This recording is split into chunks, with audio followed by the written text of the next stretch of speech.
আপনি এই মহতী সদনে অত্যন্ত গুরুত্বপূর্ণ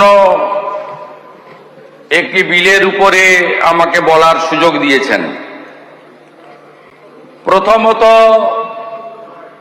on behalf of BJP legislature party, I as leader of opposition fully support this bill named the Aparajita Women and Child West Bengal Criminal Laws Amendment Bill 2024. Sir, এর সঙ্গে প্রথা মেনে গতকাল নির্দিষ্ট সময়ের মধ্যে প্রফরমাতে আমি 7টা অ্যামেন্ডমেন্ট জমা দিয়েছি, যার উল্লেখ আপনি সবার শুরুতে আজকে করেছেন। ওটা আমি আমার বক্তব্যের শেষে অ্যামেন্ডমেন্টগুলি আমি হাউসে বলার চেষ্টা করব। প্রথমত, এই ধরনের গুরুত্বপূর্ণ, মিনিংফুল, সংবেদনশীল বিল আনার ক্ষেত্রে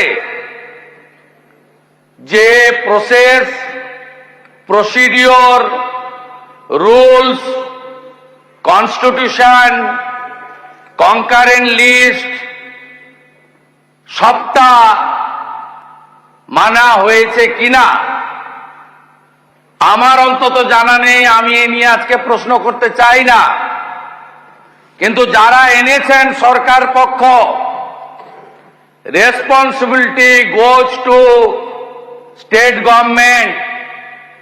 এই বিলের রুলসে পরিণত করার দায়িত্ব পশ্চিমবঙ্গ সরকার এবং যিনি বিল পেশ করেছেন on behalf of West Bengal state government, law and judiciary minister, as a whole chief minister যিনি ক্যাবিনেটকে লিডারশিপ দেন, তাকে নিতে হবে। আমরা তার জন্য অপেক্ষায় থাকব যে কবে এই বিলটা রুলসে পরিণত হবে এবং বিএনএসএ ইনকর্পোরেট হয়ে এই বিল রুলসে পরিণত হয়ে কার্যকর হবে। সেকেন্ড থিং, আপনারা এই বিলটা তাড়াহুড়া করে এনেছেন কেন? আমরা চাইলে বলতে পারতাম ল অ্যান্ড জুডিশিয়ারি স্ট্যান্ডিং কমিটিতে গেছে কিনা। আমরা চাইলে বলতে পারতাম পার্লামেন্টারি প্রসিডিওর অ্যান্ড প্র্যাকটিস অনুযায়ী সিলেক্ট কমিটিতে পাঠান, কিন্তু না, আমরা বলছি না। We want execution of this law immediately.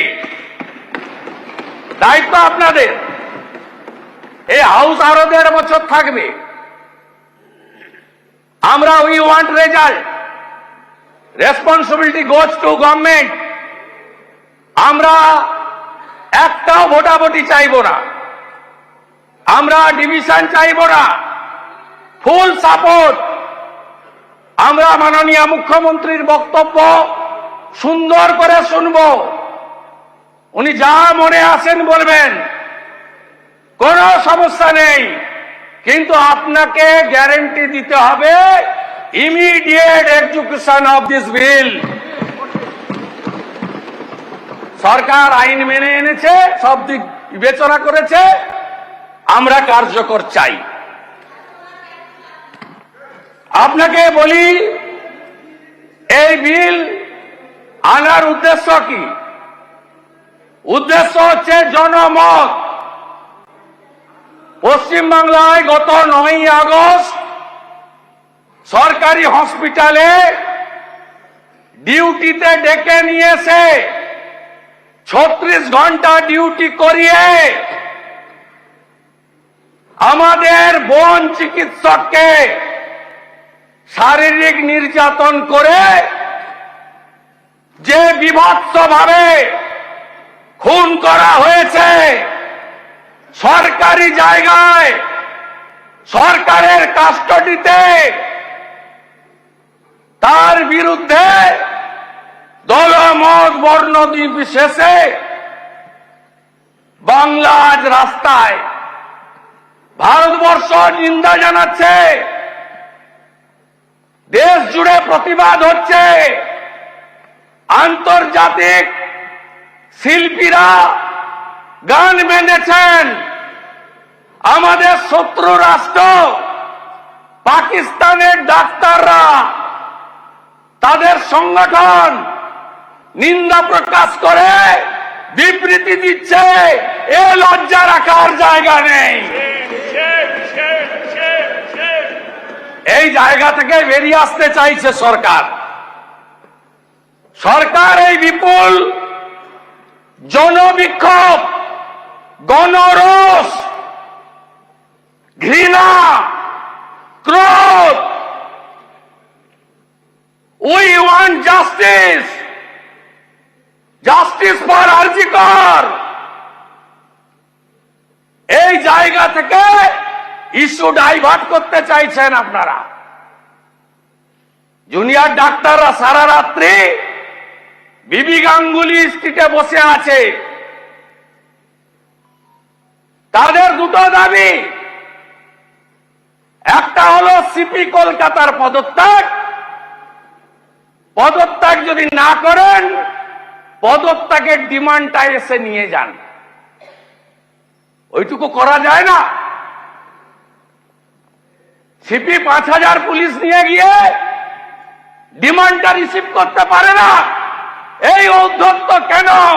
সংখ্যা, আরে এই সংখ্যা বুদ্ধবাবু ছিল, বলতেন উই আর 235, দে আর 30-30-র মধ্যে আমিও ছিলাম 2006-এ। সব ভেঙে চুরে তছনছ হয়ে গেছে।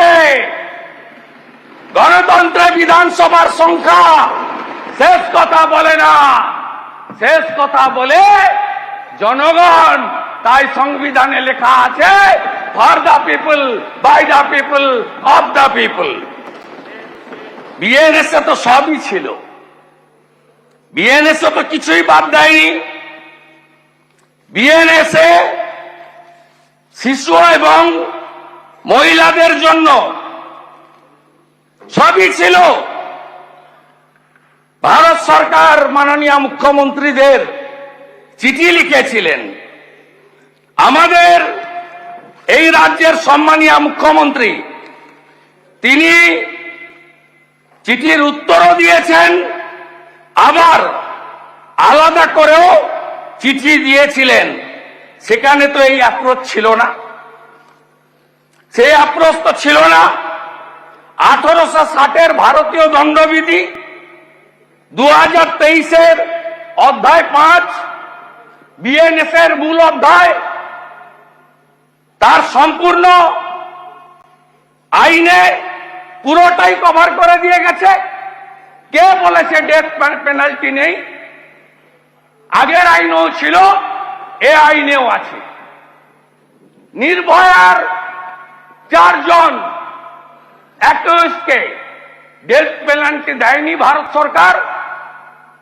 আমাদের রাজ্যে ধনঞ্জয়ের ডেথ পেনাল্টি হয়নি। নতুন কি? নতুন কিছু নয়।